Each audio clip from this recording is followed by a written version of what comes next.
pagdating sa pera o sa blessings at sa pagpapagaling, hindi po siya nagpipray.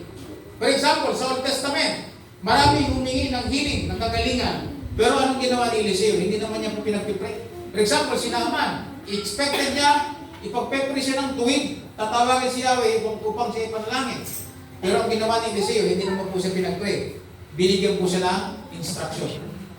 Even si Jesus, yung bulag, hindi makakita, matagal na, nakatambay sa gilid. Ano sabi niya? Ano sabi niya? Kung lumura siya sa lupa, gumawa ng putik, ipinahid sa mata, tapos binigyan ng instruction. Pumunta ka sa balon, yung pans na yon, at doon ka maghilamos. Ang tawag po doon ay instruction. So even sa pagpapagaling, karamihan si Jesus Christ hindi nagpipray. Ang ginagawa po niya, binibigyan ng instruction. Sa Old Testament, pagdating sa pananalapi, even sa pananalapi, sabi ni Jesus Christ, ano ba ang nakalagay sa lapit ito? Kaninong mukha? Sabi niya, kay Cesar, kung kayo, ibigay niyo ang para sa Diyos, at ibigay niyo ang para sa Cesar. So ano tawag doon? Prayer ba yun? Instruction. So today, ang ibibigay ko po sa inyo ay instruction ng Diyos tungkol po sa financial breakthrough. Paano tayo mag-breakthrough as bilang mga disciples? So ano bang sinasabi ng Bible? Una po, number one, first main point na instruction ay tingnan natin yung tinatawag na heavenly perspective on wealth. Ano sa Tagalog yan? Yung makalangit na pananaw tungkol sa kayamanan. Bakit hindi makamundong pananaw? Kasi pag makamundong pananaw, laging ang ano niya, puro kabig lang, puro kanya lang. Selfish. Yung pagiging makasarili lang, pagka pananaw na panlupa. Pero ano ba ang pananaw na panlangit tungkol sa kayamanan? Yung heavenly perspective. Ano ba ang instruction ng Diyos yan?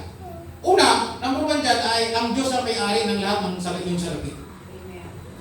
So the first perspective, ang Diyos ang may-ari. Anong sabi sa awit? Yan, tingnan po nyo sa screen. Ang buong daigdig, awit 24 verse 1, anong sabi ng salita ng Diyos?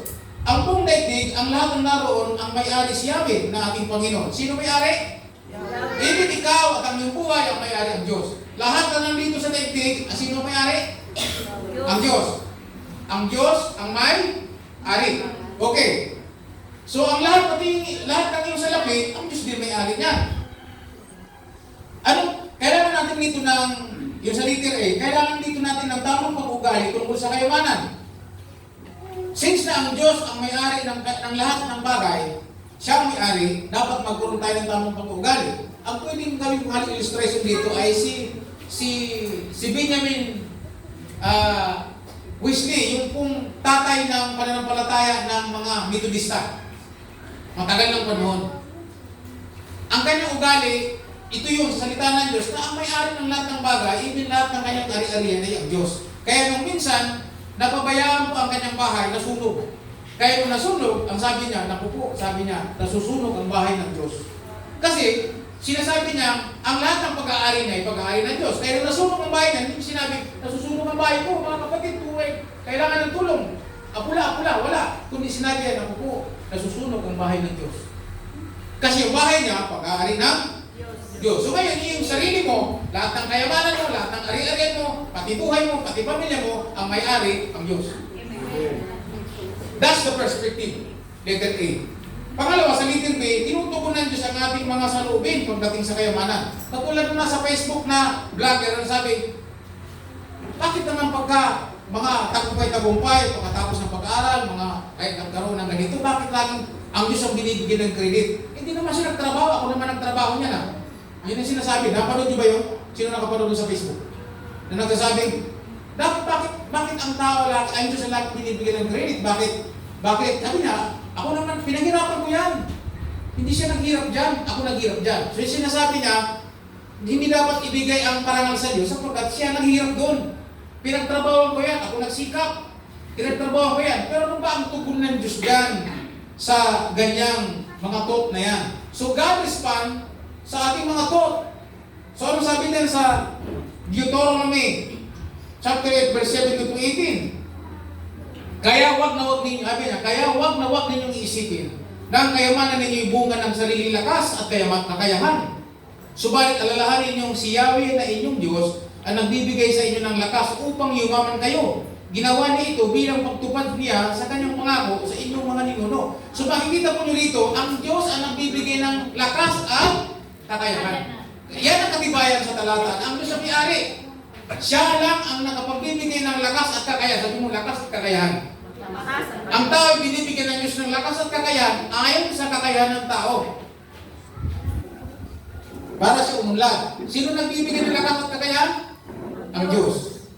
So, yan dahil lang kung bakit hindi lahat na nakatapos ng pag-aaral ay mayaman. Dahil ang Diyos lang talaga ang bibigay. Bakit iba mga yumayaman? Sapagkat mga high achiever sila. Meron sila mga prinsipyong pinanghawakan. Pati yung mga mayaman na meron yung pinanghawakan mo bakit sila yumaman? Sapagkat high achiever sila.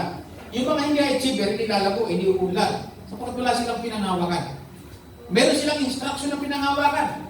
So tayo ngayon, ano instruction sa atin? Ang Diyos ang nagbibigay. Yan dahil kung bakit si Pacquiao hindi nakapag-aral, pero binigyan ng Diyos ng kakayahan, kaya yumaman. Nandyan ba kayo? Amen. So God is the only one na siya ang may-ari, siya lang ang nakapagbibigay ng lahat ng ito. Kaya kahit anong sikap mo, kung hindi mo alam ang prinsipyo ng Diyos tungkol sa kayamanan, hindi ka unlad. Tingnan po ninyo. Sabi niya, huwag ninyong isipin, huwag ninyong ilagay sa inyong kukote. At sabi, kukote, salitang kanto pala yun. Huwag ninyong ilagay sa inyong hinuwa, sa isipan, na nangyari ang lahat ng yan dahil sa sarili ninyong kakayahan at lakas.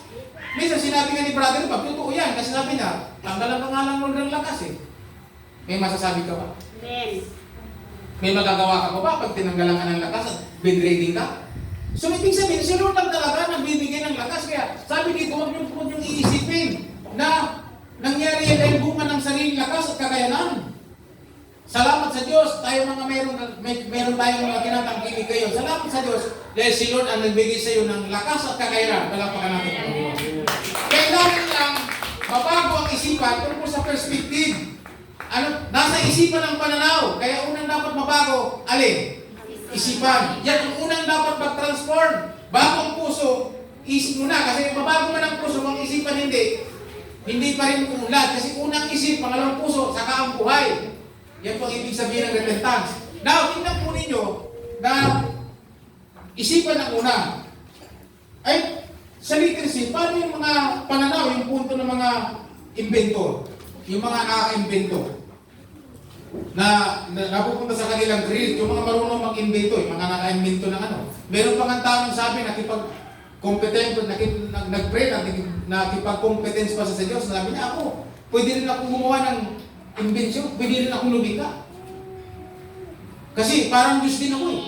O sabi niya, sige, mag-usap tayo. Sabi niya, kasi pwede rin akong gumawa ng lupa, sabi ng tao. O sige, nung din, sabi ng Diyos. O sige, simulan natin. Ngayon, gagawa na ng lupa yung tao, dumagpot ng lupa. Sabi ng Lord, tika, gumawa ka ng sarili mong lupa, huwag mong gamitin yung linika mong lupa. Ako may gawa niya. So, ibig sabihin ng tao, hindi niya magagawa yun. Dahil isa lang talaga ang creator, ang Diyos. So, makikita natin, kahit kaya lang mo nagagawa ng inventor yan, kung lumika ng kalugkiwi dito. Lumika ng drums na to. Kung sino lahat na nandito sa lupa na nakikita natin moderno, mayroong inventor. Amen? Kahit nga sa motor, maraming inventor eh. Yung Pilipino naka-invento ng pagpaganda ng punog ng makina, andar yung, ano yung ginagamit ko man? Wonderloop.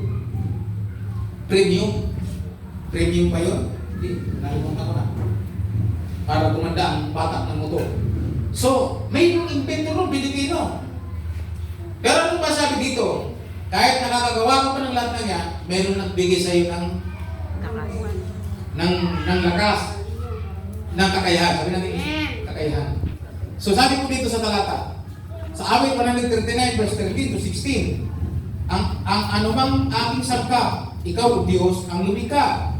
Sa tiyan ng aking inay, hinugis mo akong bata. Sino daw humugis? Ang buto ko sa katawan ng iyo'y hugisin. Sa loob ng bahay batay duwi napansin. Lumalaki ako, ruoy, sa iyo'y di nalilihim. Sino daw ang nagpo-form sa tiyan ng ating ina? Ang Diyos. Then sa verse 16, sabi niya, ako'y iyong nakita na hindi pa man isinilang. Isinilang. Batid mo kung ilang taon ang haba ng aking buhay. Pagka ito'y nakatiti sa aklat mo na talaan, matagal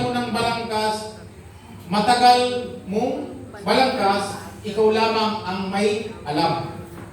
Tingnan nyo yan. Sabi niya, ikaw mismo, hindi ka masinisilang, alam na ng Diyos, nakatala yan sa aklat, natalaan na ang Diyos lang ang nakakaalam. So maliwanag po mga kapatid, pagdating sa perspective tungkol sa kayamanan, ang Diyos ang may-ari. So tanging Diyos lamang ang nagbibigay ng kakayahan upang kumita ng maraming pera. Yan ang isang katotohanan.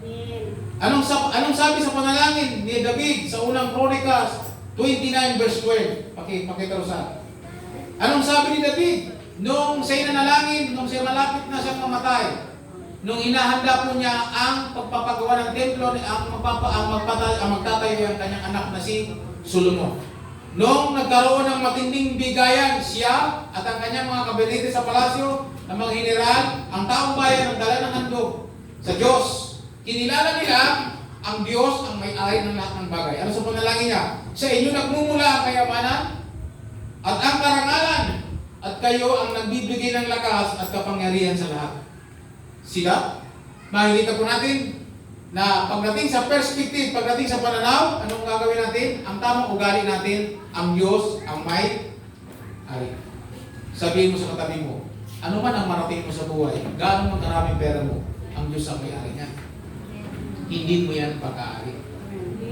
So wala ka talagang pag-aari. Amen. Lahat ng nasa iyo, bahay mo, pera mo, ari-arian mo, asset mo, ang may-ari, ang Diyos. Pero nang hindi natin alam ito, sino may-ari? Pag hindi natin alam ang perspective tungkol sa kayamanan, yung instruction ng Diyos, anong gagawin natin? Tayo ang may-ari. So anong perspective ng heavenly world? Ano instruction ng Diyos? Ito yun. From Old Testament in New, makikita po natin, God is the only owner. So sabi sa katabi mo, congratulations, wala ka palang pag-aakit. Wala ka pala talagang sayo. Ang Diyos ang may-ari. Kaya hindi tayo umunlad sapagkat wala nagturo. Nalihim sa atin itong mga bagay nito, pero ngayon binubuksan ng Diyos. Kaya mayroon financial breakthrough sa atin ngayon. Tingnan nyo. Tuloy-tuloy lang po tayo para mapabilis po tayo. Madali lang, ano ba sabi niya sa letter A, madali lang na nagagawa ng iba ang pag-iikapo. Ngunit yung iba na may nahihirapan. Pinabasa ko kanina yung Malachias chapter 3 na sabi niya, mga tao, yun yung biblical principle, mga tao mayroong kasalanan sa Diyos kapag hindi yun pinapumuhay. At gusto ko makita nyo na maraming simbahan hindi nag-a-apply nun kasi mismo yung pastor hindi niya ginagawa yun. Nagtuturo ng giving pero hindi nagta-tithes. So anong nangyari sa Bible? Saan turo sa Bible? Nagiging ipokrito lang. So yung church mo mumuhay sa hypocrisy. Para na lang mga Pariseo at Saduceo. Mga modern. Na ang turing nga ng Panginoon Jesus sa mga Pariseo at Saduceo dahil nagtuturo na hindi naman nila pinamumuhay at pinapagawa sa mga tao, yung mga gawain ganun, kung hindi naman sila mismo hindi na ginagawa. Ang sabi nila, para kayong mga libingan na magaganda sa labas, mapuputi, ngunit ang loob ay puro ng kabulukan. Kaya ang Panginoon, pinaiiwasan sila. Yung kanilang mga turo na may mga tinatawag na libadura o may mga pampaalsa. Ano ibig sabihin? May mga palabo, pero hindi naman nila ginagawa. So sa atin, pag nagturo po tayo nito, tinuro ko po ito dahil ito po ay practice namin mag-asawa ngayon. Now, makikita po nyo, alam namin na ang Diyos ang may-ari ng lahat ng bagay. So, ang katwiran, sir, madali nang magawa ng iba. Katwiran ng iba, ay magagawa lang yan lalo yung mga may kaya, yung mga mayaman. Sabi niya, sa mga mahirap, madali lang gawin yan kasi maliit lang naman ang text nila. Kumita sila ng 1,000, 100, nakipano ako kung 1,000,000. Malaki na yun, 100,000. Di ba malaki na yun? Kaya yung mayaman, nanghihinayin na. Kasi ang alam nila, ang pera nila, kanila. Pero once nalalaman mo ang Diyos pala may-ari, madali lang gawin ang pag-iikapo. Amen po ba? Amen. Wala ko naman talaga pag-aari, ang Diyos yung may-ari niya. Pag puriputan mo yung may-ari, ibig siya ang may-ari niya. So makikita po nyo, iyan po yung pananaw. Malaki man o maliit ang tithes, kapag alam mo ang Diyos ang may-ari, madali mo maibigay. Because God is the owner, the only one, na owner ng ating pag-aari. B, ano ang nakalimutan nila? Ano nakalimutan? Ang Diyos ang may-ari ng lahat ng ating kayamanan. So, pinili tayo ng Diyos, sa number 3, pinili tayo ng Diyos upang maging katiwala ng lahat ng kayamanan ng Diyos. Ito yung maganda. Dahil ang Diyos ang may-ari, anong ginawa sa atin? Ginawang? Tiwala. Anong tawag sa atin? Katiwala ng lahat ng pag-aari ng Diyos. Sabihin mo sa katabi mo, katiwala. Pinagkatiwalaan tayo ng Diyos. Di ba, gumawa si Lord ng kanyang illustration na sabi niya, yung pinagkatiwalaan ng marami, pagkakatiwalaan sa marami.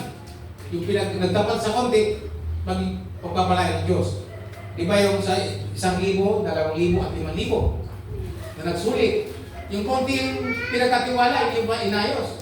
Ano sabi? Na mapupunta sa impyerno. Kasi nga hindi na naging mabuting katiwala. So tayong lahat, anong papel natin sa ating mga pag-aari na nasa atin? Katiwala. Kaya maganda kung, halimbawa si John, umunlad, nagkaroon ng sasakyan na pangpamilya, halimbawa, ano ba yun? EUV, Grandia, pinagkatiwalaan siya ng Diyos na magkaroon ng gano'n. So ituturing niya, yung sasakyan na yun, sa panin ng iba, sasakyan ni John. Pero para kay John, at sa kanyang pamilya, ang sasakyan na yun ay sa Diyos.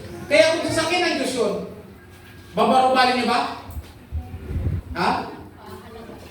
Pahalagan niya kasi may pag-aari ng Diyos. Kung meron kang motor, binigay lang sa'yo, binigyan ka ng Panginoon, may binigay. Ang pananaw ng taong bobo, lalaspagin niya kasi binigay lang sa kanya. O, kapag nalaspag na wala, na hindi niya naisip na yun ay pag-aari ng Diyos. Kaya dapat niya itong ingatan. Ito may motor kong isa rin. Dahil sa tuloy ng pag-aari ng Diyos, pinag-pray ko sa Diyos yun, kaya hanggang ngayon, buhay yung motor na yan. Iniingatan mo kasi, hindi naman akin yun. Yun ay pag-aari ng Diyos, pag-aari ng Panginoon. So, pinili tayo ng Diyos upang maging katiwala. Sabi sa 1 Corinto chapter 4, verse 2, ang katiwala ay kailangan maging tapat sa Panginoon. Sabi mo sa katabi mo, willing ka bang magtapat sa Panginoon bilang katiwala? So, kaya ngayon kung nag-a-aspire na pagkatiwalaan nyo sa malaki ng milyones, malalaman mo mangyayari lang maganda yan, hanggang sa malaman mo na ano sa may-ari. Kaya pwede ka na ngayon manalangin, Abba Father, ikaw pala ho ang may-ari ng lahat ng bagay. Pwede po pa ninyo akong, ngayon Lord, ready na akong pagkatiwalaan mo ng malaki. Amen. Ready na ako kasi alam ko ikaw ang may-ari. So ngayon, magbubutihin ko ngayon. So ano ngayon? Ginawa tayong katiwala. So, congratulations po kayo mga binigyan ng katiwala. Kaya kung ang tingin nyo sa inyong sarili, kayo ang may-ari, mahirapan ka. Sabi ko sa aking stepson, nung binisis ko po siya kasi nag-resign na naman sa trabaho, nahirapan. Kaya nga pagpapastin namin mag-asawa. Kasi hindi ko pwedeng ganun lang. Ang sabi ko sa kanya, anak, iba ang ikaw ang naghahabol sa trabaho kaysa ikaw yung hinahabol ng trabaho. Anong pagkakaiba? Okay. Sa nagtatrabaho, iba yung ikaw ang naghahabol ng trabaho. Apply ka ng apply at sasabihin, sige, we will call you. Tatawagan ka namin. Yan ang lang sinasabi para not to offend. Iba yung mga nag-apply ng trabaho. Ang sabihin, sige, tatawagan namin. Ibig sabihin nun, ano yan? Sad to say, unfortunately, hindi ka tanggap. Pag sinabihan ka, tatawagan na lang namin. Huwag ka nang umasa. Kasi kung pag-apply mo, tanggap ka, anong gagawin? Papapasahin ka po ng requirements at magre-report ka na sa ganitong opisina. Tanggap ka nun. Nandiyan ka? Iba yung naghahabol ka sa trabaho kaysa ikaw yung hinahabol ng trabaho. At sasabihin, magkano ba ang gusto mong sweldo? Wow! Sabi ko sa aking stepson, iba anak, ikaw ang naghahabol sa pera kaysa ikaw yung hinahabol ng pera. Ano ang pagkakaiba? So, kung makukuha po natin ang prinsipyong ito, ang instruction na to, mabibless po tayo nito. Matututunan po natin i-preserve ang lahat ng mga bagay na nasa atin. At dahil dyan, pati po yung espiritu ng kapuriputan mawawala sa atin. Kasi hindi naman natin sa Diyos yan. Pamamahalaan lang natin ang tama. Ang mga kayamanan, ari-arian at salamin na nasa ating mga kamay na pinagkatiwala ng Diyos. Darating kasi ang panahon, ano sabi, tayo haharap sa Diyos at bago susulit sa Kanya. Now, bilang katiwala ng Diyos, paano natin, yung number 2 tayo, paano natin may enjoy? So, enjoying God's original design of abundant life. Paano daw natin i-enjoy ang original na disenyo ng Diyos, yung original na disenyo ng Diyos. Nilagay ko po ng Tagalog yun sa baba eh. Pagtatamasa sa original na disenyo ng Diyos sa pagkakaroon ng buhay na ganap at kasiyasiya. Yung prosperous life. Di ba gusto natin yung mga kapatid? Pag sinabi natin abundant life, sa John chapter 10 verse 10, hindi po yan sa langit. Kasi sa langit, hindi na po natin kailangan yon. Sa langit po, everlasting life na tayo doon. Tinutukoy ni Jesus dito sa lupa na even dito sa lupa, ang mga tupan ng Diyos magkaroon ng abundant life. Ano ibig sabihin ng abundant life? Satisfying life. Satisfying life. Ay, pagkaan siya, Pastor, di ba, magkaroon ka ng kakontentuhan? Totoo yan. Sabi nga ng mentor ko, kasi paano ko paliliwanag sa'yo? Kasi nakikinig asawa ko. Ang sabi ni mentor, okay, di ba may motor ka? Iba kasi yung poor, sa kayo nagsasuffer ka. Iba yun. Sabi niya, pag pobre ka talaga, no? Mahirap talaga. Pero yung nagsasuffer, hindi naman walang mahirap ka. May pinagdadaanan ka lang ng suffering. Halimbawa, may pera ka, pero may sakit ka, may suffering ka. So sabi niya, di ba, tinuro ko niya paano kontento. Di ba, Pastor, may motor ka? Opo, makontento ka. Pero yung wala kang motor, naglalakad ka, makukontento ka? Ha? Siyempre, mangarap ka na magkaroon. Hindi, sapagat hindi yung satisfying life. So, yan ang ibig sabihin ko. May sasakyan, kasi hindi magkaroon ng sasakyan, dapat makontento po siya. Pero yung wala siyang sasakyan, makukontento siya. Hindi po yun. Kasi iba mong mahirap, iba po nagsasuffer lang. Now, mga kapatid, gusto po natin maunawaan kung ano yung prosperous life na tinuturo. Ang Diyos po ay nagbigay ng instruction. Tingnan nyo anong plano ng Diyos. Jeremiah 29 verse 11. Ang sabi ko din sa NIV version, ang sabi niya po, I know the plans ahead for you, declares the Lord. Plans to prosper you, and not to harm you, plans to give you hope in the future. So ano daw ang plano ng Diyos sa atin? Ang plano ng Diyos sa kanyang bayan, sa kanyang mga tao, lalo po sa ating mga disciple, yung planong mag-prosper. Sabi mo sa katabi mo, yung pala ang plano ng Diyos sa atin, mag-prosper. Bilang mga katiwala ng Diyos sa kanyang ari-arian, kailangan tayo po mag-prosper. Maging hindi mahirapan, kundi plans to give you hope in the future. Yung future daw po natin maging maganda. Sabi mo sa katabi mo, may plano ang Diyos sa yung future. Kung ang Diyos ang may-ari, bakit hindi umuunlad ang ating buhay? Kasi hindi pa tayo magandang katiwala. Sometimes, pinagkatiwalaan tayo dati, hindi natin naunawaan ang Diyos may-ari. Anong nangyari sa mga ari-ari na sa atin? Nawaldas. Kaya sa atin, lagi tayo mga katiwaldas. Nawaldas natin yung mga bagay na pinagkalong sa atin ng Diyos. Binigyan tayo ng lakas, napudpud ang lakas ng ating katawan sa kahanap buhay, na uwi danling sa wala. Why? Because yung perspective ng kayamanan ng Diyos, hindi natin alam na sa Diyos. Ngayon, tayo ginawa niyang katiwala. Ito ng time na ma-enjoy natin ang abundant life na sinasabi ng Bible. Ito na yun. It's up to you na lang kung ipapumuhay mo ang instruction ng Diyos. May plan ng Diyos para sa atin. Plans to prosper us, not to harm. At ang nasabi dito, plans to give you hope in the future. So, ang sabi nga po sa Joshua chapter 1 verse 8, basahin po natin yan sa New Living Translation, sa NLT. So yan, kailangan ng instruction sa prosperous life, sa pagiging katiwala, kailangan alam natin ang instruction. Ito sinabi po ng Panginoon kay Joshua, study this book of instruction, aralin daw po natin ang aklat ng instruction, which is the Bible, continually meditate in it day and night, so will be sure to obey everything written in it. Ano po daw? Para maging siguradong masusunod mo yung instruction. Then, anong kasunod? Only then, doon lamang. Only then, will you prosper and succeed in all you do. Doon ka lamang mabibless, mararanasan ang abundant life if you have what? God's instruction about wealth. So ngayon, pag-aralan po natin ngayon, sabi nga po dyan si Jesus mismo, sabi nga dyan sa chapter 10 ng 1, Thief's purpose is to steal, kill and destroy. My purpose is to give them a rich and satisfying life. Ano daw po ang plano ni Lord? Ang demonyo, ang diablo, si Satanas, sabi na po rito, yung magnanakaw, upang ano daw? Magnakaw, pumatay, at mangwasak. Yun yung purpose ng devil. Pero sabi ni Lord, my purpose, ang aking layunin, sabi niya, is to give them a rich, see the word rich, in satisfying life. So ang purpose ni Lord, sa kanyang mga tubang tulad mo, sa mga disciple na tulad mo, anong gagawin? Magkaroon ng mayaman at satisfying life. See the word rich in satisfying life. Gusto niyo yan. Dahil yan ang dapat gustuin natin yan. Dahil yan ang gusto ng Diyos para sa atin. Si Jesus yun ang gusto niya sa atin. Kaya nga ako pumunta dito sa lupa. Saan pumunta? Nagkatawang tao. Dito sa lupa, ang mga tubay magkaroon ng mayaman at satisfying life.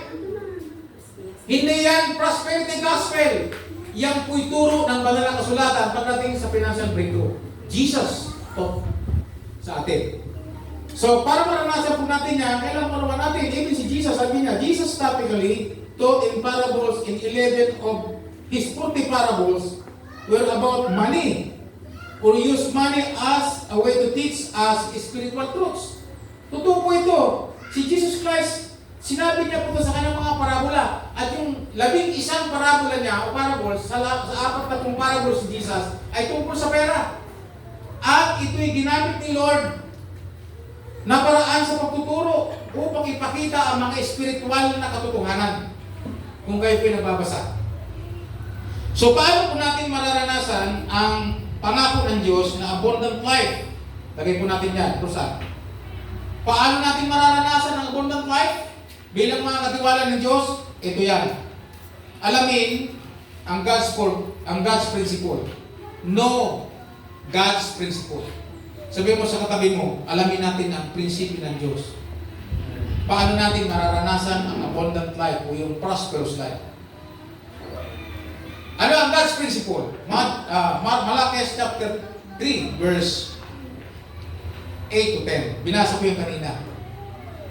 Pag binasa po natin yung verse 10, pag binasa natin yung verse 10, ano nakalagay dyan? Dalhin ninyo ang inyong mga tithes and offering sa aking bahay. And then sabi niya, pag walang church, walang ganito. Pag para church, hindi pwede humingi ng ganito kasi hindi naman church. Kasi ang tinuturing na bahay ng Diyos, church tulad nito. Dalhin, sabi niya, subukin ninyo ako sa bagay na ito. Ang sabi po niya dito sa New King James Version, pag binasa po natin yan, sabi po dito sa verse 10, bring all the tithes into the storehouse, that will be food in my house, and try me now in this day. Subukin niyo ako dito. Una, para na magkaroon po ng food sa bahay ng Diyos. Ibig sabihin ng church ay maging satisfied. Sa church, may mga pangailangan simbahan. Kaya nga po, dito sa church, nagkakaroon po tayo ng tinatawag na Hagay, Project Hagay.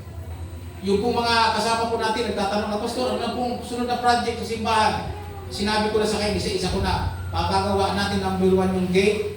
Sabi ko, palalaki ng kisame ang church, building natin, papuploring natin ng church, naka-tiles, at magpapagawa tayo ng opisina sa gilid para araw-araw nag-o-office ako sa church. Kasi December na lang ako sa sideline ko sa barangay, pupupokus ako sa management at discipline sa simbahan para lumaki tayo. Amen po ba? Maraming ma-disciple. So, magpapakabit ka ko tayo ng wifi sa simbahan. Ang sagot niya sa akin ay, salamat sa Diyos, Pastor, lahat pong yan ay mangyayari. Ibig sabihin, I come in as one, a supporter in Hagay Ministry. Amen. Hagay, Project Hagay. Sabi, ikaw in daw siya. So, purigrama ka natin siguro. Why? Naintindihan niya. So ngayon, plano ko kung i-meet po siya kahit dyan sa McDo o sa Jollibee, kasama ang pamilya niya, kasama si Jim, together with hip-hop niya, si Marlene sa Kasibabe, para sila ay bigyan ng instruction how to do daily devotion, read and write and share. Yung Araw-araw na negosyo tumagat yun. Kasi po intentional po ang discipleship. Modeling. Sabi natin sa kanya, ginagawa ko yan. Pinoprove niya po yan. So, yun po yung yung purpose. Na sabi po dito, tingnan nyo. Yan sa verse 10. Sabi niya, and I will open for you the windows of heaven and pour out for you such blessings that there will be, or there will not from enough to receive it. Sabi niya, wala kayong sukat paglagyan. Hindi ba ito yung gusto natin? Yung blessing, ano ibig sabihin ito? Satisfying life ito. Rich and satisfied life. Ano lang gagawin? Alamin natin kung ano ang God's principle pagdating sa prosperous life. Buksan natin ang ating isipan. Ano ang dapat natin gawin? Alamin. Sabi mo sa katabi mo, alamin. Alamin natin sa instruction ng Diyos, ano ang God's principle para magkaroon ng prosperous life. Ayan, Malakias chapter 10, chapter 3, verse 8 to 10. Ano lang gagawin? Matuto tayong magdala ng ating ikapo. Ang ikapo ay para sa Diyos. Now, tingnan po ninyo. Tithes o tithe for protection. Nakalagay dyan sa Matthew. Sinumpa ko kayo, sa aklat ng Malakias, sabi niya, sinumpa ko kayo. Ibig sabihin, tinanggalan ko kayo ng protection dahil inanakawan niyo ako at ng buong bansa. So, walang protection. So, ibig sabihin, tithes for protection.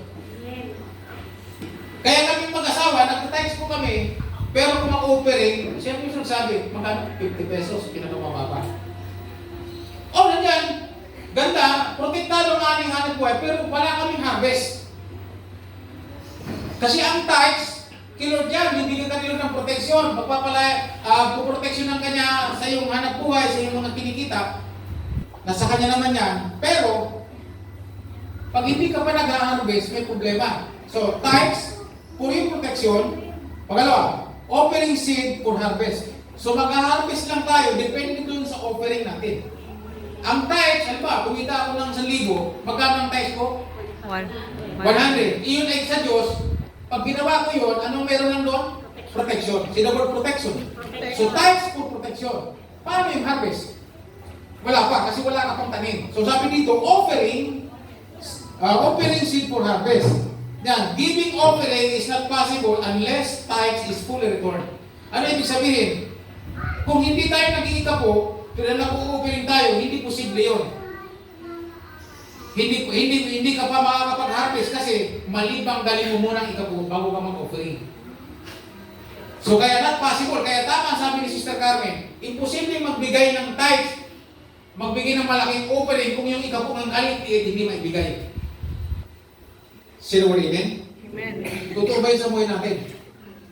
Marami po mga simbahan na ayaw ikapo. Tingnan mo naman kanilang buhay. Kaya ang aking challenge, ang sinasabi ko, ganito na lang sis.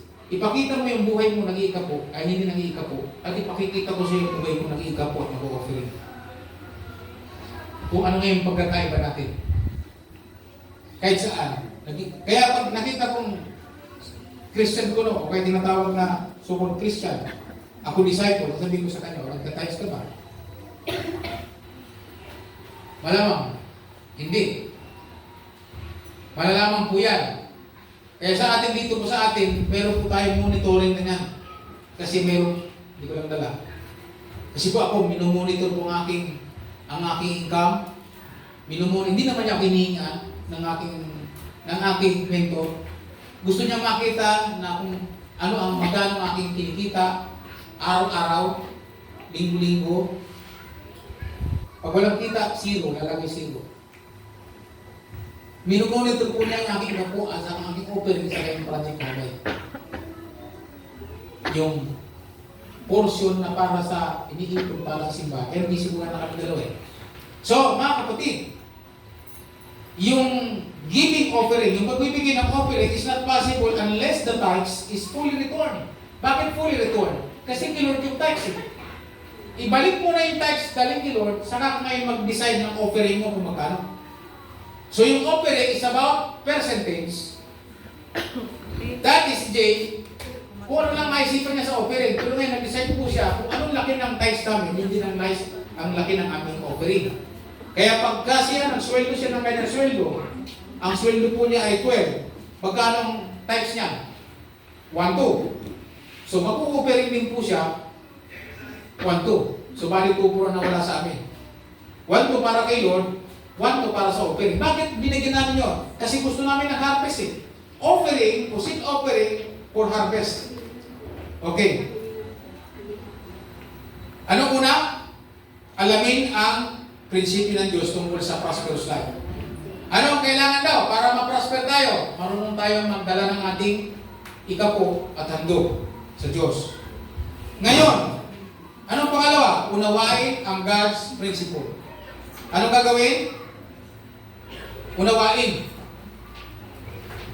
Ano sabi po dyan? 2 Corinthians chapter 9 verse 6. Pakita ro saan. Sa New Living Translation, remember this. A farmer who plants only few seeds will get a small crop, but the one who plants generously will get a generous crop. Pinaliwanag na po sa Pablo. Yung offering daw po, yung offering ay para sa harvest.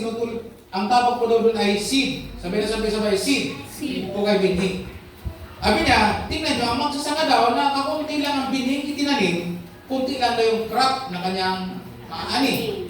Pero kapag marami daw po siyang binhing na itanim, generously, ang sabi niya, aay daw po siya ng generous crop, mas maraming ani.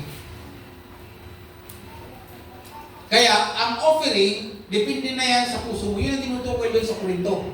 Okay, tutuloy natin. Tutungo natin sa Korinto. Na puso ang pag-decide sa harvest mo. Kung anong tanim mo, gaano maraming tanim mo, yun ang iyong harvest. Binanggit din na Apostol Pablo sa Galatians 6 verse 7 na hindi kayang dayain ng tao ang Diyos. God cannot be moved. Kung anong tanim ng tao, yun ang kanyang ani. Sa offering na dito. So wala natin pag-uusapan ng tithes kasi ang tithes, yun ang hiningi ng Diyos para sa kanya na ibabalik. Ngayon, kung gusto mo ng harvest, nakadepende sa seed mo kay Lord. Kaya yung mga nagbigay ni Lord ng mga seed nila, hantay-hantay kayo, aani kayo, mag-harvest kayo. Yung mga tumulong dito sa church building natin, ng mga nagbigay ng mga secret people, yung mga nagbigay ng tumulong dito sa drum set na to, aani po sila. Hindi na kaya natin kailangan ipag-pray pa sila. Kasi nung nagtanim sila, sagot ni Lord yun. Amen. Hello, hindi na kailangan ipag-pray. The more you sow, yun na yun. Si Lord na mag-harvest sa'yo. May tanim kayo. So pag walang tanim, huwag ka mag-expect na meron kang harvest. Offering is a seed para mag-harvest. So it means tithes for protection, offering is for your harvest. Okay, tumakita po natin, unawain natin ang God's principle. Meron pong seeding, merong pagtatanim.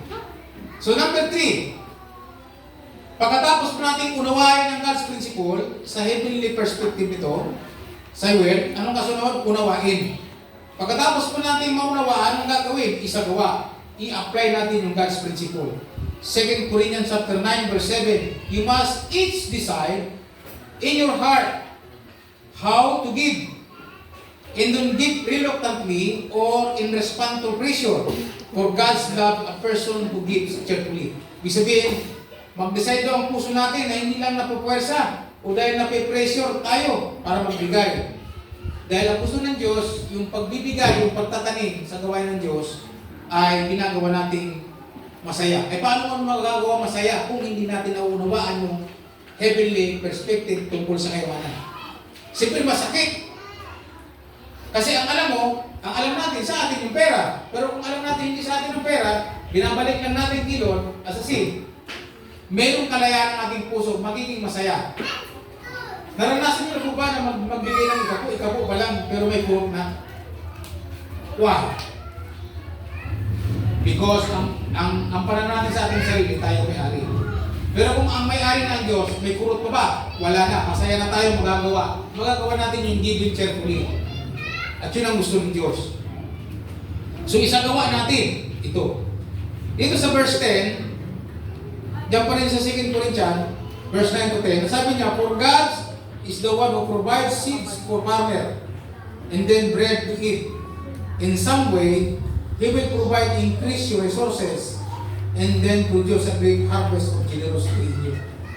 Si Lord din po ang magbibigay sa atin ng mga binhi upang mayroon tayong pantanim, upang makapagtanim tayo ng mas marami, nang sa gayon, mas maganda ang ating harvest.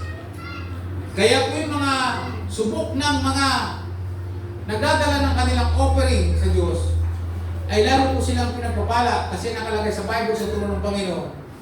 Mas papalad ang mga nagbibigay kaysa tumatanggap. That's the God's principle.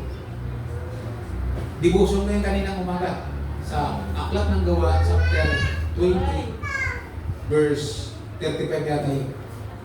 So, papala. Kung makikita po natin, God only multiply the seed. Ang pwedeng paramingin ng Panginoon, yung mayroong binhi. Naunawaan ko yung mga kapatid. Yung wala kang dalang binhi na pang-offering sa Diyos for your harvest, wala ka nun, wala kang harvest kasi wala kang patanim. Pero once na may seed ka, yan ang paraan pang i-multiply ng Diyos. So yung offering natin, iyon ang i-multiply ni Lord.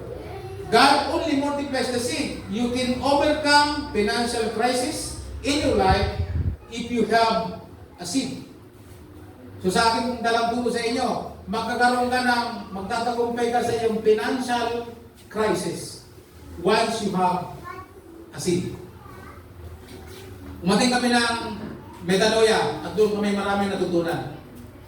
Si Jane, hirap yan magbigay. Dati, sabi niya, sa kanyang patotoo. Nagkaroon ng challenge sa uli. Sabi niya, lahat mo ng laman ng inyong wallet sa inyo, itatimes po niya yan at i-offering. Ibig sabihin, hindi gaano na ipaliwanag. Kaya nangyari sa asawa ko, binigay niya lahat kasi ang sabi, itatimes kasi offering. Hindi nakuha ang mechanics. Halimbawa, kung may dalang 5,000 sa wallet ko, halimbawa lang, ang sabi ng mentor, ng challenge, may binhi ka ngayon, ito patunayan mo. Mag-text ka at mag-offering sa dala mong pera. So hindi niya gaano nakuha mechanics. Ang ginawa mo, binigay niya lahat. Ang hindi niya binigay, yung hindi niya pera nasa wallet niya. Hindi niya kayo niya. So, sabi niya, wala nang pera. Sabi niya, binigay ko na kay Lord. Masaya naman siya. Hindi naman siya nagsisi. Nakuha mo bang mechanics? Ano ba mechanics? Sabi nung nagkasalita, kung ang laman ng pera mo 2,000, i-times mo. Magkano ang times ng 2,000? 200. Tapos mag-offering na rin. Ayon sa design mo. Kung magkano ang harvest. By the way, dahil nagbigay po siya ng hindi niya nalaman, doon po pagpalain din siya ng Diyos na hindi niya nalaman. Kasi nagbigay po siya, nasa puso niya, masaya naman siya. Hindi naman siya napilitan. Sabi sa Bible, not reluctantly or pressure. Di po ba? So ibabalik sa kanila Lord yun. Pero ang turo, sabi niya, kailangan alam natin kung paano natin i-apply ang principle. So meron bumultiply si Lord as long as you have a seed. Kaya minsan, hindi ko naintindihan yung mga pastor na niya, may pumunta doon, meron akong nilalang pastor na-watch ko po, nandun ako sa harapan niya, may pumuntang, pastor, ipag-pray ko niyo ako na ako ipagpalain ng Diyos sa akin pananalangin. Ano bang sinabi? Hindi naman pinag-pray. Ako na-open pa nga ako, natisod pa nga ako kasi itong pastor na ito bukong pera. Kasi sinabi ko gano'n sa puso ko, sa puso ko nagsasalita, isip ko, itong pastor na ito, prosperity ko eh. May sinabi sa akin, hindi naman pinag-pray. Ako, dati normally, pag kailangan ng blessing, pag-pray kita, Lord, pagpalayo mo siya. Mali pala yun. Wala naman sa Bible ng gano'n. Wala akong magpapasa doon halos. Ang sinabi ng pastor, at sabi niya, may problema ng pera, magbigay ka ng offering. Kasi kung walang binhi, paparami. Meron ka bang seed dyan? Nakita ko yung tao, nagbigay ng pera, hindi na pinakita sa akin, nagbigay ng pera. Tapos yun ang gabi niya. Pagpalayan mo ang mga binhi nito, kumain ng marami ang tao ng nag-declare ng blessing, ito sa binigay ng offering. Yun ang sinasabi na only the seed produce harvest. Okay, paalala ko muli, mahirap magbigay ng offering kung tingin mo sa sarili mo, ikaw ang may-ari. Pero once na nataray mo sa isipan mo, walang problema dito kasi ang Diyos naman may-ari nito. Tinuturuan lang kami ng tamang prinsipyo. Kami mga katiwala dito sa lupa, magkaroon ng prosperous life, rich and satisfying life. Tingnan nyo, mula ngayon, Pagkatapos namin dalawa sa mga kautangan namin, hindi na kami mangungutang kasi practice na namin ito eh. Stop na kami sa pangungutang. Lahat ng nagdi-devotion, nag-iwawan namin, i-ID namin. Ano yung ibig sabihin ng ID? Intentional discipleship, isa-isay namin kayo doon. Para daanin namin kayo doon. Para maging buhay na totoo na mula na kayo sumunod sa salita ng Diyos, wala na kayong sa ilalim ng utang. Pagkus tayo po ang nagpapa-utang. Anong tawag yan? Rich and satisfied life. Hindi mo sabing satisfied life kung nangungutang ka. Utang sa credit, utang sa bangko, utang sa tindahan, utang sa Mumbai, kung saan-saan, tagtad na. Hindi po yung kalooban ng Diyos. Hindi po ba? Kaya kami mag-asawa, nagtuturo ngayon. Ang sabi namin, it's time, i-apply natin itong paano natin may enjoy yung tinatawag na blessings ni Lord, yung abundant life, at tayo maranasan at makita natin yan. Ang pastor, nagtuturo ng blessings, dapat may blessings talaga. Hindi nangungutang. At pag kami nakalampas na dyan, praise the Lord, model na kami dyan. Amen po ba? So ito po yung God principle niya apply. So, every seeds bring for fruit after its kind. Bawat binhi, nagdadala po ito ng bunga ayon sa kanyang kind. Halimbawa, may dala kang mini mangga, kung mag-aani ka ng alam mo naman mag-aani ka ng santol. Ang dami mo mangga, so it's kind, yung kind ng mangga, yun ang aanihin mo. Amen po ba? Kaya ano sabi ni Jesus Christ, even nga sa man of God, magtanim ka, hindi maaaring hindi ka doon mag-harvest eh. Nabasa niyo ba yung sinasabi sa aklat ng Mateo na kahit isang basong tubig na malamig ang ibigay sa isang aking lingkod, ang tao nila hindi maaaring Palain. ang binanggit, pagpalain. Ang tawag doon, kung nagtanim ka, ang tawag doon, harvest. Palapakin natin si Lord. So yun ang prinsipyo. Pagdating sa pag-i-enjoy ng God's blessing. So, mag-last tayo. The fruit of generosity is, nandyan, makibasa, the fruit of generosity is prosperity. Sino gusto mag-prosper? Amen. So, we need the instruction of God. So, dalawa lang pinahali ko sa inyo ngayon. A heavenly perspective about wealth and enjoying, ano yan? Enjoying, anong ini-enjoy natin? I-enjoy natin ay maliin yung abundant life promise ni Lord na may apply natin. So, anong i-enjoy natin? Ano yung gagawin natin?